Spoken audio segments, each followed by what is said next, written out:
നമസ്കാരം. തിരുവനന്തപുരം കോർപ്പറേഷനിലെ വാർഡുകളിലൂടെയുള്ള യാത്ര തുടരുകയാണ്. നമ്മൾ ഇപ്പോൾ നിൽക്കുന്നത് അമ്പലത്തറ വാർഡിലാണ്. നഗരപരിധിക്കുള്ള വാർഡാണ് എന്ന് പറയില്ലെങ്കിലും യഥാർത്ഥത്തിൽ ഇത് നഗരപരിധിക്കുള്ളിലെ ഒരു വാർഡ് തന്നെയാണ്. അതിൽ സംശയമൊന്നും വേണ്ട. മൂന്ന് പാർട്ടികളും വലിയ വിജയപ്രതീക്ഷയാണ് വാർഡിൽ വച്ചു പുലർത്തുന്നത്. വളരെ കടുത്ത മത്സരമാണ് വാർഡിൽ നടക്കുന്നത്. BJP വലിയ വിജയപ്രതീക്ഷയിലാണ്. കാരണം ഈ വാർഡിനെ സംബന്ധിച്ച് വലിയ പരാതികളൊക്കെ ഉയർന്നു കേൾക്കുന്നതാണ്. വലിയ രീതിയിലുള്ള പരാതികൾ ഇതുമായി ബന്ധപ്പെട്ടുണ്ടാകുന്നു എന്നൊരു പ്രശ്നം ഈ വാർഡുമായി ബന്ധപ്പെട്ടുണ്ട്. നമുക്ക് ഈ ചുറ്റുപാട് നോക്കുമ്പോൾ തന്നെ അറിയാം, വലിയ കാട് പിടിച്ച് കിടക്കുന്നു, മാലിന്യ പ്രശ്നം, വലിയ രീതിയിൽ തിരുവനന്തപുരം ജില്ലയിൽ ഇത്തരത്തിലുള്ള പരാതി ആണ് ഈ വാർഡിനെ കുറിച്ച് കേൾക്കുന്നത്. അതുകൊണ്ട് തന്നെ BJPക്ക് ഇവിടെ വലിയ വിജയപ്രതീക്ഷയാണ്. അമ്പലത്തറ വാർഡിൽ BJP ഇക്കുറി സ്ഥാനാർത്ഥിയായി ഇറക്കിയിരിക്കുന്നത് തിരുവനന്തപുരം സിറ്റി ജില്ലാ ജനറൽ സെക്രട്ടറി സിമി ജ്യോതിഷിനെയാണ്. എന്തായാലും വാർഡിൻ്റെ വിശേഷങ്ങൾ അറിയാം.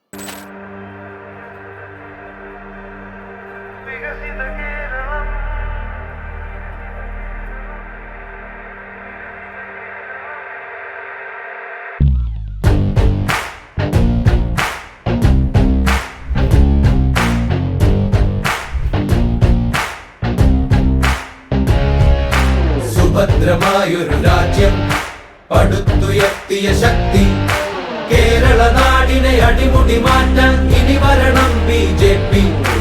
ഇടതല്ലെങ്കിൽ വലത്, വലതല്ലെങ്കിൽ ഇടത്, തിരഞ്ഞെടുത്തു മടുത്ത ജനത്തിനു പ്രതീക്ഷ ഇനി BJP, പ്രതീക്ഷ ഇനി BJP. പ്രചരണം തുടങ്ങി 2 ആഴ്ച കഴിഞ്ഞു. എങ്ങനെയുണ്ട് ജനങ്ങളുടെ ഒരു പ്രതികരണം? പ്രചരണം നല്ല രീതിയിൽ പോവുകയാണ്. 16-17 ദിവസമായി ഇന്ന്. ജനങ്ങളുടെ അമ്പലത്തറ വാർഡിലെ എല്ലാ ഭാഗത്തും ഇതിനോടകം എത്തിക്കഴിഞ്ഞു. എല്ലാ ഭാഗത്തുള്ള ജനങ്ങളും, അത് പുരുഷന്മാരായാലും സ്ത്രീകളായാലും ഒക്കെ ഒരേ സ്വരത്തിൽ പറയുന്നത് ഇവിടെ എങ്ങും വികസനം വന്നിട്ടില്ല എന്നുള്ളതാണ്. പലപ്പോഴും തിരിഞ്ഞു നോക്കിയിട്ടില്ല എന്നുള്ളത് തന്നെയാണ്. നേരത്തെയുള്ള കൗൺസിലേഴ്സ് അവർ 20 വർഷമായിട്ട് ഒരു ഫാമിലിയിലുള്ള ഭാര്യയും ഭർത്താവും അടങ്ങുന്ന കുടുംബം മാറി മാറി കൗൺസിലറായിക്കൊണ്ടിരിക്കുകയാണ്. പക്ഷേ ഈ പ്രദേശം നിങ്ങളിപ്പോൾ കണ്ടതാണ്. തിരുവനന്തപുരത്ത് സ്മാർട്ട് സിറ്റി പദ്ധതി കൊണ്ടുവന്ന് ഏറ്റവും വലിയ നഗരമായിട്ട് മാറ്റുന്ന സാഹചര്യത്തിലും ഇവിടെ ഒരു കാടിനുള്ളിലേക്ക് പോയ ഒരു പ്രതീതിയാണ്. വളരെ നിശബ്ദമായ അന്തരീക്ഷം. ഇവിടെ പുല്ല് ചെത്തുന്ന കാര്യങ്ങളൊന്നും നടന്നിട്ടില്ല. സ്ട്രീറ്റ് ലൈറ്റുകൾ വന്നിട്ടില്ല. ഉഗ്രവിഷമുള്ള പാമ്പുകളാണ്. രാജവെമ്പാല വരെ ഇവിടെ പിടികൂടിയിട്ടുണ്ടെന്നാണ് ഇവിടെ നമുക്ക് അറിയാനായിട്ട് സാധിച്ചത്. വീടുകളിലൊക്കെ പാമ്പുകൾ കയറി വരുന്നൊരവസ്ഥ. അപ്പോൾ അതിനൊന്നും ഒരു പരിഹാരമായിട്ടില്ല. കാട് വെട്ടുന്നത് ഉൾപ്പെടെ ഉള്ള കാര്യങ്ങളൊന്നും തന്നെ ചെയ്തിട്ടില്ല. അത് ഈ പ്രദേശത്തിൻ്റെ മാത്രം. പിന്നെ വെള്ളക്കെട്ട്, തോടുകൾ, കിലോമീറ്ററുകളോളം തോടുകൾ ഒഴുകുന്ന ഒരു പ്രദേശമാണ് ഈ വാർഡ്. ഇവിടെ തോടുകളൊന്നും തന്നെ ക്ലീൻ ചെയ്തിട്ടില്ല. തോടും ആറും എല്ലാം ഇപ്പം തോടേത് ആറേതെന്ന് അറിയാൻ പറ്റുന്നില്ല. അത് ഒരു ചെറിയ മഴ പെയ്താൽ പോലും വീടുകൾ ഫുള്ള് വെള്ളം. നമ്മൾ മുട്ട് വരെ വെള്ളത്തിലൊക്കെ നടന്ന് ഈ സമയത്തും നമുക്ക് വെള്ളത്തിലൂടെ നടന്ന് ഓരോ വീടുകളിലും എത്തേണ്ടുന്ന സാഹചര്യമാണ് നിലവിലുള്ളത്. അപ്പോൾ ജനങ്ങൾ, നമുക്ക് അതിശയമായിപ്പോയി. കഴിഞ്ഞ 10 വർഷമായിട്ട് ഞാനും കൗൺസിലറാണ്. നഗരസഭയിൽ തന്നെ കഴിഞ്ഞ 10 വർഷമായിട്ട് കൗൺസിലറാണ്. അപ്പോൾ മേയറൊക്കെ അവകാശപ്പെടുന്നത് ഏറ്റവും വലിയ നഗരസഭയും അത് എത്രത്തോളം ഫണ്ടുകൾ ചിലവഴിച്ചുകൊണ്ട് സുന്ദരമാക്കിയിട്ടുണ്ട്, അടിസ്ഥാന സൗകര്യങ്ങളൊക്കെ വന്ന ഏറ്റവും നല്ല നഗരസഭ എന്നാണ് പറയുന്നത്. പക്ഷേ ആ നഗരസഭയ്ക്കുള്ളിലാണ് ഇങ്ങനെ ഒരു പ്രദേശം.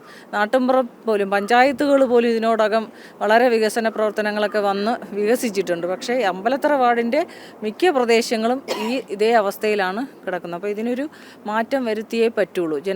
ജനങ്ങളത് ആഗ്രഹിക്കുന്നുണ്ട്. അപ്പോൾ അത് പലരും തുറന്ന് പറയുന്നുമുണ്ട്. ഇങ്ങനെ ഒരു മാറ്റം പ്രശ്നമാണോ ഏറ്റവും കൂടുതൽ? അല്ല, മാലിന്യ പ്രശ്നമുണ്ട്. പക്ഷേ അതിനേക്കാൾ രൂക്ഷമായിട്ട് ഞങ്ങൾക്ക് തോന്നിയിട്ടുള്ളത് വെള്ളക്കെട്ടാണ്.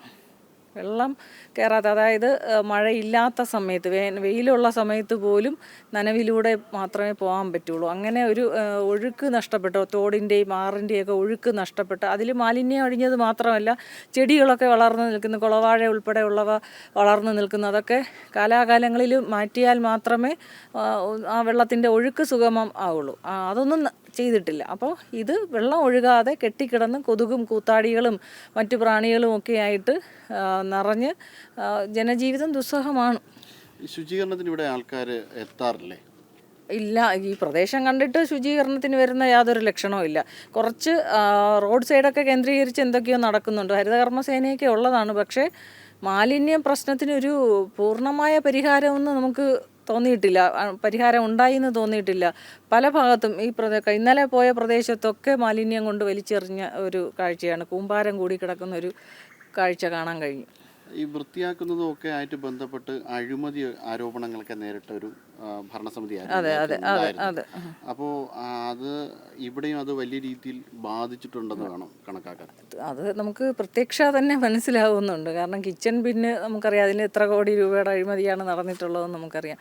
കിച്ചൺ ബിന്നുകൾ എല്ലായിടത്തും പ്രാവർത്തികമായിരുന്നെങ്കിൽ, അവർ ഭരണസമിതിയിലുള്ള കൗൺസിലേഴ്സാണ്, പ്രതിപക്ഷ കൗൺസിലേഴ്സ് ആയിരുന്നെങ്കിൽ അവർക്കെതിരെ, ഭരണസമിതിക്കെതിരെ നിന്നു എന്നൊക്കെ വേണമെങ്കിൽ പറയാമായിരുന്നു. പക്ഷേ അവർ BJP കൗൺസിലർമാർ ഉൾപ്പെടെയുള്ള പ്രതിപക്ഷ കൗൺസിലേഴ്സ് സഹകരിച്ചപ്പോഴും സ്വന്തം പാർട്ടിയിലുള്ളവർ ആ കാര്യങ്ങൾ ഇവിടെ പ്രാവർത്തികമാക്കാൻ ശ്രമിച്ചിട്ടില്ല എന്നുള്ളതാണ് ഈ കഴിഞ്ഞ 2-3 ആഴ്ച കാലം കൊണ്ട് ഞങ്ങൾക്ക് മനസ്സിലാക്കാനായിട്ട് സാധിച്ചത്. മാലിന്യത്തിൻ്റെ കാര്യത്തിൽ എവിടെയും ഈ ശാസ്ത്രീയമായിട്ടുള്ളൊരു മാലിന്യ സംസ്കരണ സംവിധാനം എനിക്ക് കാണാൻ പറ്റിയില്ല. ഒരു സ്ട്രീറ്റ് ലൈറ്റ് ഇങ്ങോട്ട് വരുന്ന വഴിക്ക് നമുക്ക് പലയിടങ്ങളിലും സ്ട്രീറ്റ് ലൈറ്റ് കാണാൻ, എങ്ങനെയാണ് അത്തരം ഒരു സംവിധാനങ്ങൾ? ഇവിടെ നിന്ന് ജനങ്ങൾ പറയുന്നത് പോസ്റ്റുണ്ട്, ലൈറ്റ് ഇടാത്ത പോസ്റ്റുകളുണ്ട്, കത്താത്ത ലൈറ്റ് ഉണ്ട്, കത്താതെ ഇരിക്കുന്നുണ്ട്. വർഷങ്ങളായിട്ട് അവരുടെ വീട്ടിൽ കൗൺസിലറുടെ വീട്ടിൽ നേരിട്ട് പോയി പറയുന്നു എന്നാണ് പോയ മിക്ക സ്ഥലങ്ങളിലുള്ളവരും ഞങ്ങളോട് പറയുന്നത്. അസോസിയേഷൻ്റെ പ്രതിനിധികൾ പറയുന്നത്, സാധാരണക്കാരായ ജനങ്ങൾ പറയുന്നത്, എത്ര പ്രാവശ്യം കയറി ഇറങ്ങി പക്ഷെ ഒരു ലൈറ്റ് ഇട്ട് തന്നിട്ടില്ല എന്നാണ് പറയുന്നത്. പ്രത്യേകിച്ച് ഈ പ്രദേശമൊക്കെ ഇപ്പം തന്നെ കണ്ടല്ലോ, ഈ പകൽ സമയത്ത് പോലും ഒരു ഇരുളടഞ്ഞൊരു രീതിയാണ്. അപ്പോൾ രാത്രികാലം നമുക്ക് അറിയാം, ഒന്നാമതിപ്പം മഞ്ഞുകാലമൊക്കെയാണ്, നേരത്തെ ഇരുട്ടും പാമ്പിൻ്റെ ശല്യമുണ്ട്. അപ്പോൾ ഇവിടെ താമസിക്കുന്ന ജനങ്ങളും മനുഷ്യരാണ്. ഒരു മനുഷ്യത്വത്തോടുകൂടി ഒരു പെരുമാറ്റം ഉണ്ടായിട്ടില്ല എന്നുള്ളതാണ് മനസ്സിലാക്കാനായിട്ട് സാധിച്ചത്. അതെ, ഒരു മനുഷ്യരാണ് ഇവിടെ ജീവിക്കുന്നത്. അത് ആണായാലും പെണ്ണായാലും, കണ്ട വയസ്സായ അമ്മമാരൊക്കെയാണ്, ഒറ്റയ്ക്ക് താമസിക്കുന്ന അമ്മയാണത്. അപ്പോൾ എത്രത്തോളം ബുദ്ധിമുട്ട് ഉണ്ടായിരിക്കും. രാത്രി കാലങ്ങളിൽ ഒരു അത്യാവശ്യം വന്നാൽ വാഹനം ഒന്നും വിളിച്ചാൽ വരില്ല, ഈ പ്രദേശത്തേക്ക് ഓട്ടോയൊന്നും വിളിച്ചാൽ വരില്ല എന്നൊക്കെയാണ് എനിക്കറിയാനായിട്ട് സാധിച്ചത്.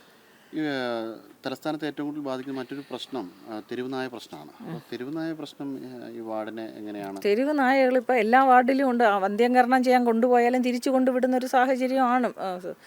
ഇവിടെ വന്ധ്യംകരണം ചെയ്ത നായ പോലും പെറ്റ് കിടക്കുന്നത് നമുക്ക് ഇന്നും കാണാൻ കഴിഞ്ഞു. ഇന്ന് 2 സ്ഥലത്ത് 6-7 കുട്ടികളെ വീതം പ്രസവിച്ചിട്ടിട്ട് നമ്മളെ കാണുമ്പം കുരയ്ക്കുവാണ്. കാരണം കുഞ്ഞുങ്ങളെ എടുക്കാൻ പോകണമെന്നുള്ളതിൽ പ്രസവം കഴിഞ്ഞ അമ്മ നായ എന്ന് പറയുന്നത് നമുക്കെതിരെ പാഞ്ഞു വരുന്നൊരു സാഹചര്യമാണ്. അപ്പോൾ ഇവിടെയുള്ള ജനങ്ങൾ എന്തുമാത്രം ഭീതിയിലായിരിക്കും. നിരവധി തെരുവ് നായകൾ, നിരവധിയായിട്ടുള്ള ഏത് ഭാഗത്ത്, അത് ഒരുവിധം വികസിച്ചു എന്ന് തോന്നുന്ന പ്രദേശങ്ങളായാലും ഇതുപോലുള്ള പ്രദേശങ്ങളായാലും വളരെ രൂക്ഷമായിട്ടുള്ള തെരുവുനായ ശല്യം തന്നെയാണ്. കുടിവെള്ള പ്രശ്നമാണ് മറ്റ് ഒരു പ്രശ്നമായിട്ട് ഏറ്റവും കൂടുതൽ ഉയർത്തി കാണിക്കപ്പെടുന്നത്. അപ്പോൾ എങ്ങനെയാണ് ചില പ്രദേശങ്ങളിൽ കുടിവെള്ളം ഈ പ്രശ്നം ഇപ്പോഴും ഉണ്ട്, കിട്ടുന്നില്ല. 2 വർഷമായിട്ട് കിട്ടാത്ത ഒരു പ്രദേശവും ഉണ്ട്. എനിക്ക് ഒരു മിത്ര നഗർ അവിടെ പോയ സമയത്ത് അവർക്ക് ഏതാണ്ട് 2 വർഷത്തോളമായിട്ട് ശുദ്ധമായ കുടിവെള്ളം ലഭ്യമല്ല. നിരവധി തവണ ഇവരോടൊക്കെ ആവശ്യപ്പെട്ടു, MLA അടുത്ത് ആവശ്യപ്പെട്ടു, കൗൺസിലറുടെ അടുത്ത് ആവശ്യപ്പെട്ടു, പക്ഷേ ഇതുവരെ അതിന് പരിഹാരം കണ്ടിട്ടില്ല. പല ഭാഗങ്ങളിലുണ്ട്, ഒരു പ്രത്യേക പ്രദേശത്ത് കൊടുത്തിട്ടേയില്ല.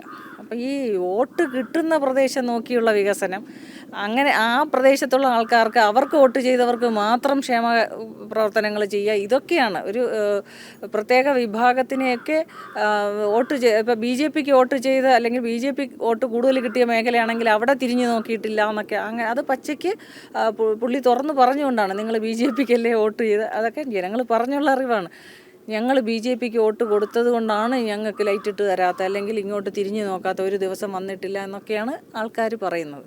അപ്പം ഇത്രയും നമുക്ക് ഇതിന് മുന്നേ പ്രചാരണത്തിനൊക്കെ പോയപ്പോൾ ഇങ്ങനെ നമുക്ക് കേൾക്കേണ്ടി വന്നിട്ടില്ല, സത്യമാണ്. പക്ഷേ ഇത് വളരെ അതിശയിപ്പിക്കുന്ന ഒരു കാര്യമാണ്. തിരുവനന്തപുരം നഗരസഭയ്ക്കുള്ളിൽ 72-ാം നമ്പർ അമ്പലത്തറ വാർഡെന്ന് കേട്ട് വളരെ സന്തോഷത്തോടു കൂടി വന്നതാണ്. പക്ഷെ നമുക്ക് വേറെ ദുഃഖം തോന്നുന്നു, അത്രയും കാര്യങ്ങൾ നമുക്ക് ചെയ്യാനുണ്ട്. അതൊരു 5 വർഷം പോലും തികയില്ല. അത്രയും കാര്യങ്ങളുണ്ട് നമുക്ക് ചെയ്ത് തീർക്കാൻ. ആത്മാർത്ഥമായിട്ട് ചെയ്യുന്ന ഒരു വ്യക്തിക്ക് നമുക്ക് കുറച്ച് കൂടുതൽ കാലയളവ് കിട്ടണം. വാർഡ് വളരെയധികം പിന്നോട്ടാണ്. അതെ, തീർച്ചയായിട്ടും. അവരുടെ തന്നെ ഭരണ സമിതിയുടെ അംഗമായിട്ട് കൂടി ഇത്തരം വികസന കാര്യങ്ങളൊന്നും ഇവിടെ ഒന്നും വന്നിട്ടില്ല എന്ന് പറയുമ്പോൾ അത് കുറച്ചുകൂടി അതിശയം തോന്നിപ്പിക്കുന്നു. എന്തുകൊണ്ടാണ് ഇങ്ങനെ ഒരു അവസ്ഥ എന്നുള്ളത്.